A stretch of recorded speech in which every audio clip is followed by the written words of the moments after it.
Continuamos con la historia de Belkis Marcano, una sobreviviente sin dudas de la violencia doméstica. Belkis, cuéntame un poco más hasta dónde llegaron las agresiones. Bueno, las agresiones llegan paulatinamente, ya después Empezaron verbalmente. Sí, se va mezclando todo y llega un momento, en verdad, como cuando ya uno está completamente sometido, uno tiene mucha confusión de sentimientos y en una de esas discusiones pues llegamos al abuso físico. ¿Te golpeó?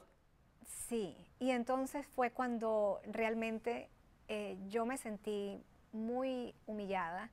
¿Qué tipo de golpes? Habíamos si llegado, describirme. no, realmente lo que llegamos fue al forcejeo, pero ya es la parte física, es el tratar de someter a una persona.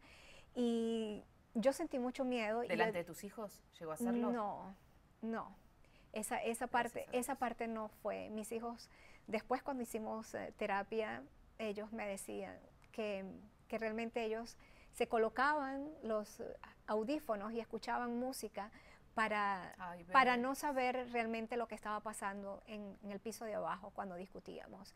Y entonces cuando yo al reflexionar me doy cuenta que nosotros cometemos muchos errores y que las cosas no deben de llegar a ese término. Yo paralelo a eso, pues entonces fue cuando tomé la decisión que de eso, el paso a seguir puede haber sido de repente verlo tan agresivo, a lo mejor hubiese podido ser matarme o lo que sea, y entonces yo eso no lo iba a permitir, ni iba a permitir tampoco que mis hijos estuvieran sufriendo. Como hay tantos casos que terminan las mujeres muertas. Absolutamente. ¿Y cuánto tiempo fuiste víctima de la violencia de género? ¿De golpes? No, de golpes como tal, no, ya al final de la relación. Y ahí fue cuando tú decides denunciarlo. Allí es cuando cuando yo decido abandonar el matrimonio y cuando yo decido dejar todo.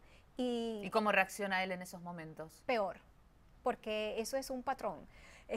Las personas cuando se sienten que están atacadas y cuando sienten que tú lo estás dejando. Que lo estoy dejando y que problema. Ya no puede controlarme más y ya yo me había documentado. Yo digo, pues es que el conocimiento hace libre a las personas.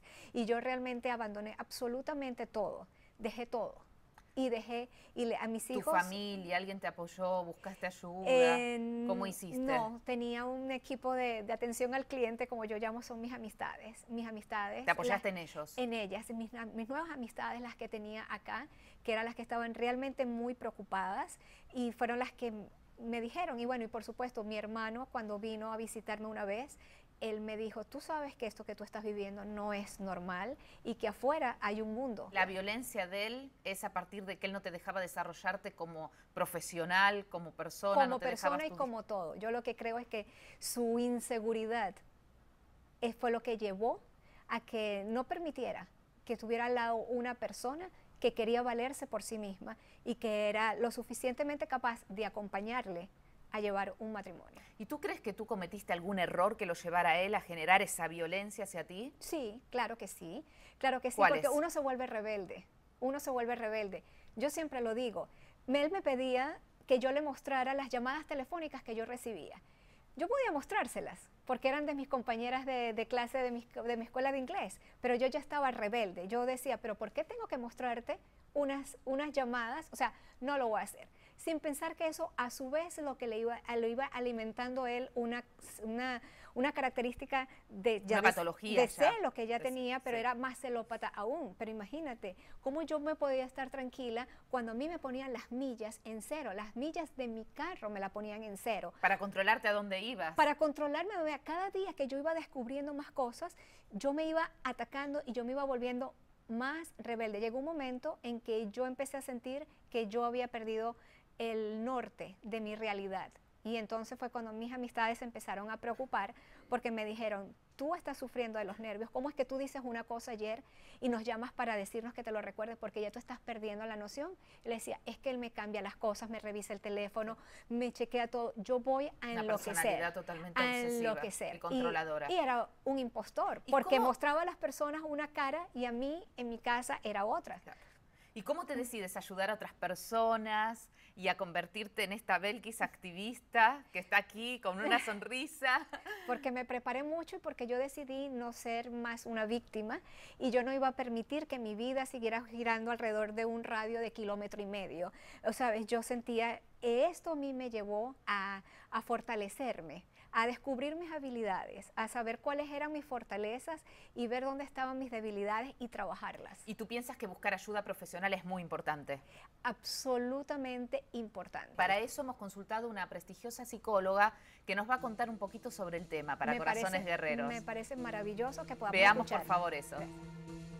Las personas que están siendo ahorita pasando por el abuso pueden ir buscando informaciones en los centros. En el 911, por ejemplo, les dan ayuda y los shelters están completamente privados, nadie lo va a saber, no hay nadie que se va a enterar y menos el abusador. Les rentan apartamentos hasta por 1 año sin tener que pagar nada y se van con las víctimas. Eso sí, es muy importante planificar la salida, es muy importante. Los que no han salido de la violencia doméstica, los que están pasando por ello, pero están todavía bajo el shock, tienen que entender que hay 3 fases. Una primera fase que es la tensión. Esta tensión es el insulto, la amenaza, el grito. La segunda fase es el golpe. Y la tercera fase, que es la que hay que tener más cuidado, es la luna de miel. Cuando el abusador pide perdón, dice cuánto lo siento, da algún regalo y entonces aparece el ciclo. Y el ciclo se caracteriza por 2 cosas, por la intensidad, porque cada vez se va a hacer más intenso el golpe, y por la frecuencia, porque cada vez se va a cortar el tiempo del abuso. Muy importante todas las recomendaciones y cómo asegura la psicóloga que el abuso puede vestirse de muchos trajes: físico, verbal, emocional, sexual y hasta económico, ¿por qué no? Y el único objetivo es tener control y dominio absoluto de la víctima. Ya regresamos con este interesante tema por Corazones Guerreros. No se muevan de ahí.